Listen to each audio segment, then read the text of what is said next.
لیکن حضرت علی کرم اللہ وجہہ الکریم فرماتے ہیں جس کا نفس عقل پر غالب آ گیا اس آدمی سے زندگی میں کبھی خیر نہیں ہوگی، اور جس نے اپنے نفس کو ہرا دیا، شکست دیا، تو اس کی عقل اتنی پاورفل ہوتی ہے کہ وہ ہزاروں کو زیر و زبر کر سکتا ہے اور دنیا کے بڑے فیصلے لے سکتا ہے۔ جس نے اپنے نفس کو کنٹرول میں رکھا، اپنے خواہشات کو اپنے تابع رکھا، خود اس کا غلام نہیں بنا۔ کچھ لوگ ایسے ہیں جنہوں نے اپنی خواہشات کو اپنا خدا بنا لیا۔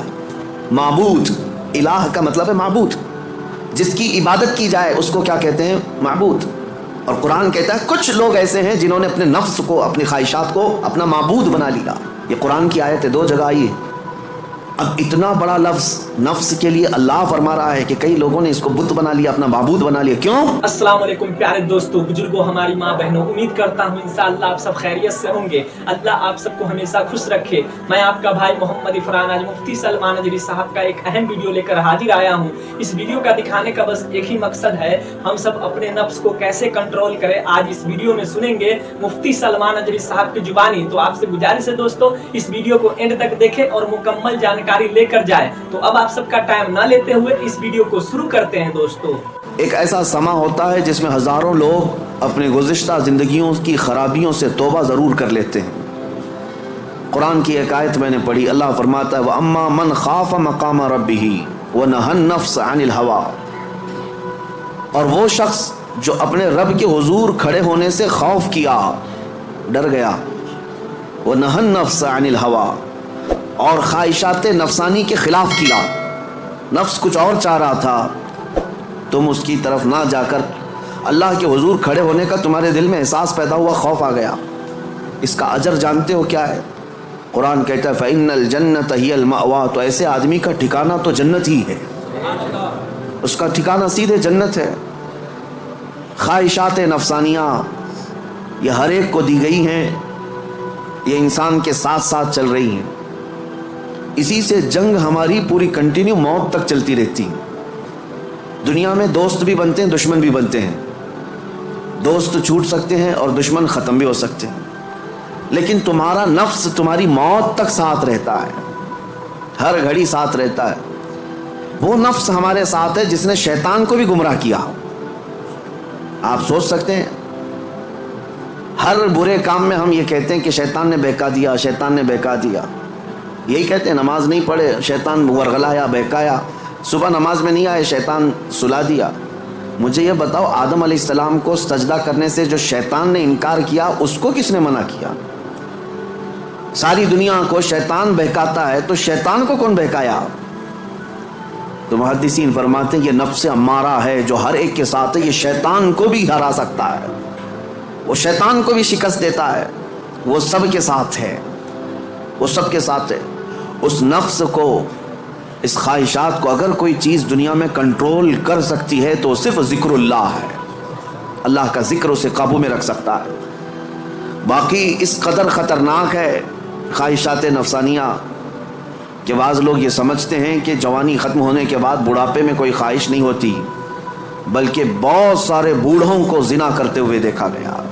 اور میرے آقا صلی اللہ علیہ وسلم فرماتے ہیں روئے زمین کے سب سے بدترین لوگ ہوں گے وہ جن کی طرف قیامت کے دن اللہ نظر بھی نہیں فرمائے گا۔ کچھ لوگوں کے بارے میں حدیث میں ہے قیامت کے دن رب تعالیٰ ان کی طرف نظر بھی نہیں فرمائے گا۔ یہ کون لوگ ہیں جو بڑھاپے میں بھی جا کر گناہ نہ چھوڑ سکے؟ اور وہ کون سے بوڑھے ہیں جو بڑھاپے میں بھی نہیں چھوٹ سکے ان سے گناہ؟ یہ وہی لوگ ہیں جو خواہشات نفسانی کے غلام تھے۔ مولا علی کرم اللہ وجہہ الکریم فرماتے ہیں اللہ نے ہر ایک کے ساتھ نفس بھی دیا، عقل بھی دیا۔ نفس کیا ہے؟ تمہارے خواہشات، اور عقل تمہیں فیصلہ کر کے بتاتی ہے۔ لیکن حضرت علی کرم اللہ وجہہ الکریم فرماتے ہیں جس کا نفس عقل پر غالب آ گیا اس آدمی سے زندگی میں کبھی خیر نہیں ہوگی، وہ کوئی صحیح فیصلہ نہیں لے سکے گا۔ جس کا نفس اس کی عقل پر غالب آ گیا، اور جس نے اپنے نفس کو ہرا دیا، شکست دیا، تو اس کی عقل اتنی پاورفل ہوتی ہے کہ وہ ہزاروں کو زیر و زبر کر سکتا ہے اور دنیا کے بڑے فیصلے لے سکتا ہے۔ جس نے اپنے نفس کو کنٹرول میں رکھا، اپنے خواہشات کو اپنے تابع رکھا، خود اس کا غلام نہیں بنا۔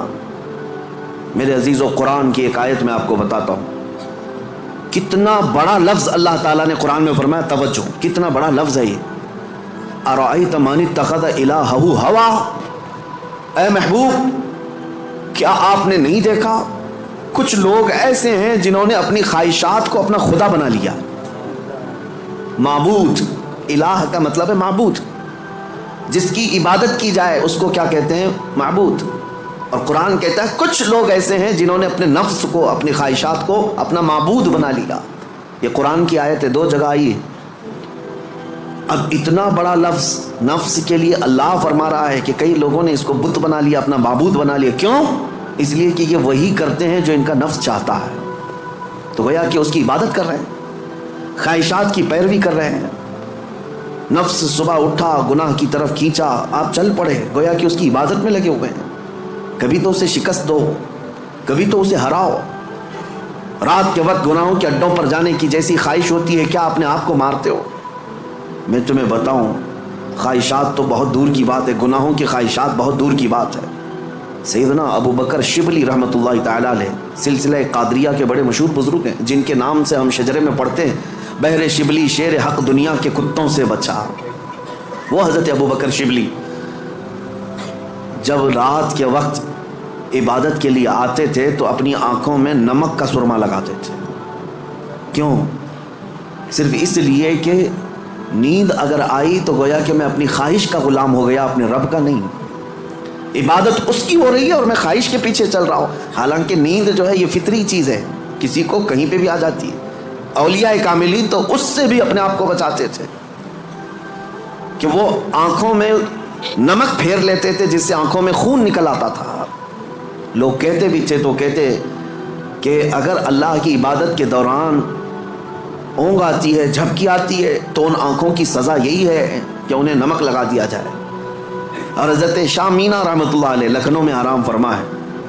حضرت شاہ مینا، ان کا حال تو یہ تھا کہ جب رات کو عبادت کے لیے کھڑے ہوتے تو ایک اونچی دیوار پر وہاں کھڑے ہو کر نماز پڑھتے. ادھر بھی کھائی ہے، ادھر بھی کھائی ہے، کھڑے رہتے. لوگ کہتے کہ نماز پڑھنے کے لیے اتنی جگہ ہے، اس دیوار پر کیوں جا کر نماز پڑھتے؟ حضرت شاہ مینا فرماتے تاکہ میں ہمیشہ اللہ کی عبادت میں مصروف رہوں. اگر نیند آئی تو میرا جسم دیوار سے نیچے آ سکتا ہے اور اس جسم کو وہی سزا ملنی چاہیے جو اپنے رب سے غافل ہوتا ہو. نفس کے خلاف وہ اولیاء جنگ کرتے رہے، لڑتے رہے. سب سے بڑی خطرناک چیز آج ہمارے ساتھ جو چل رہی وہ ہمارے خواہشات ہیں. اور میرے آقا صلی اللہ علیہ وسلم ارشاد فرماتے ہیں لا یؤمن احدکم حتی یکون ہواہ تبعا لما جئت بہ. تم میں سے اس وقت تک کوئی مومن نہیں ہو سکتا جب تک اپنی خواہشات کو میری مرضی کے حوالے نہیں کرے گا. تم ویسا جب تک نہیں کرو گے جیسا رسول اللہ چاہیں تب تک تم مومن نہیں ہو. تم وہ کرتے ہو جیسا تم چاہتے ہو، تمہاری مرضی، تمہاری خوشی، تمہیں جو اچھا لگا وہ کرنے لگے. یہ مومن کامل کی علامت نہیں. مومن کامل وہ ہے جو اپنی زندگی میں وہ کرے جو رسول پسند کرے، ان کی مرضی کے مطابق. میرے عزیزو، خواہشات یہ لامتناہی سلسلہ ہے، نہ ختم ہونے والا سلسلہ ہے. کسی بھی خواہش کا کوئی اینڈ نہیں ہے. کر کے دیکھ لو. تمہیں اگر دولت کی خواہش پریشان کرتی ہے تو کماؤ کماؤ کماؤ. کہاں تک جاؤ گے؟ کبھی بھی پیٹ نہیں بھر سکتا. نبی پاک صلی اللہ علیہ وسلم ارشاد فرماتے ہیں قبر کی مٹی ہی اس کا پیٹ بھر سکتی ہے. کسی بھی خواہش کا اینڈ نہیں ہے دنیا میں. جو خواہشات ہیں، مال کی خواہش، میں یہ نہیں کہہ رہا کہ کسی کو مال کمانا ہی نہیں چاہیے. ارے میاں، زندگی گزارنے کے لیے ہر ایک کو کمانا ہے، ہر ایک کو کمانا ہے. لیکن میں جس چیز کی مذمت کر رہا ہوں، غلام بن کر کے پیچھے بھاگنا. جیسے فارسی میں کہا گیا ہے خوردن برائے زندگی اس نہ کہ زندگی برائے خوردن.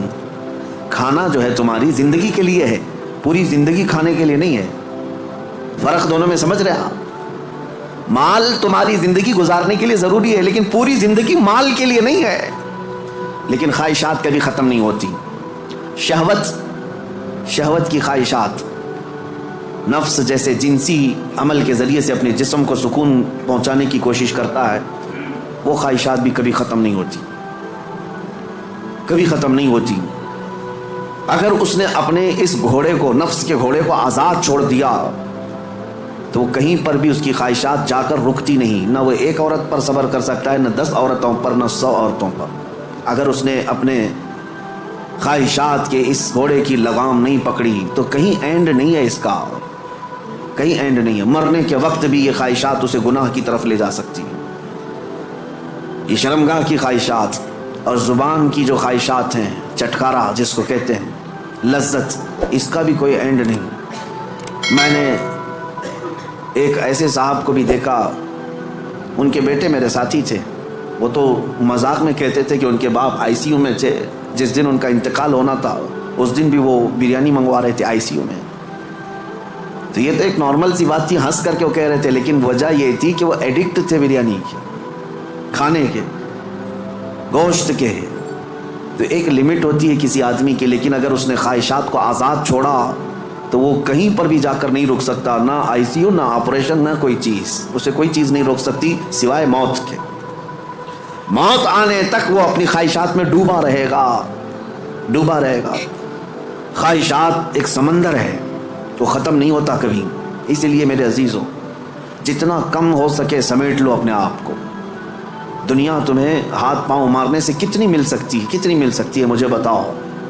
تم زیادہ سے زیادہ کس قدر اپنے آپ کو دنیا میں خوش رکھ سکتے ہو ان خواہشات کو پورا کر کے؟ کبھی نہیں. گناہوں میں یہ تمہیں ایسا برباد کر کے رکھیں گے خواہشات کہ تمہارے جسم مفلوج ہو جائیں گے. ایک دن موت کا وقت آئے گا، سارے درد تمہارے نکل رہے ہوں گے، دنیا سے جا رہے ہوں گے، لیکن ہزاروں داغ چھوڑ کر جا رہے ہوں گے زمین پر، اور اسی زمین میں دفن ہونا ہے.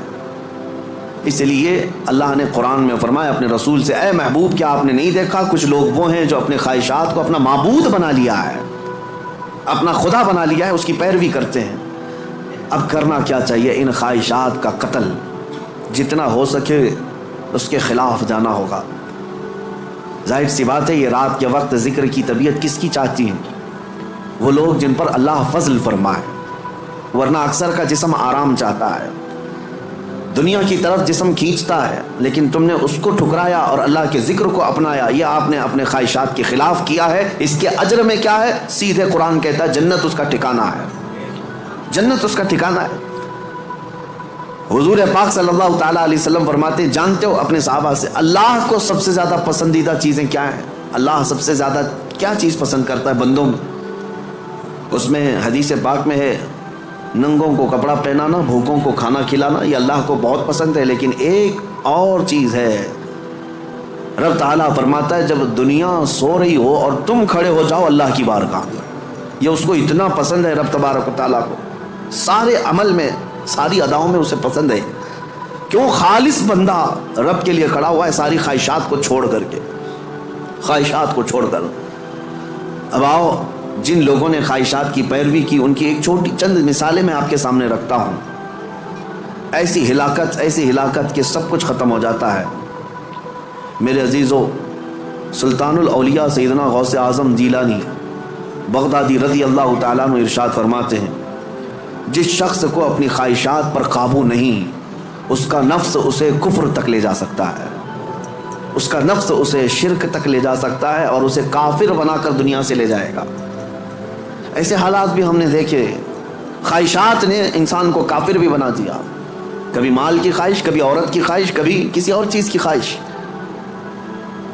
اللہ اکبر، وہ صحابہ کیسے تھے جنہوں نے اپنی ساری خواہشات کو میرے مصطفیٰ کی مرضی پر قربان کر دیا تھا.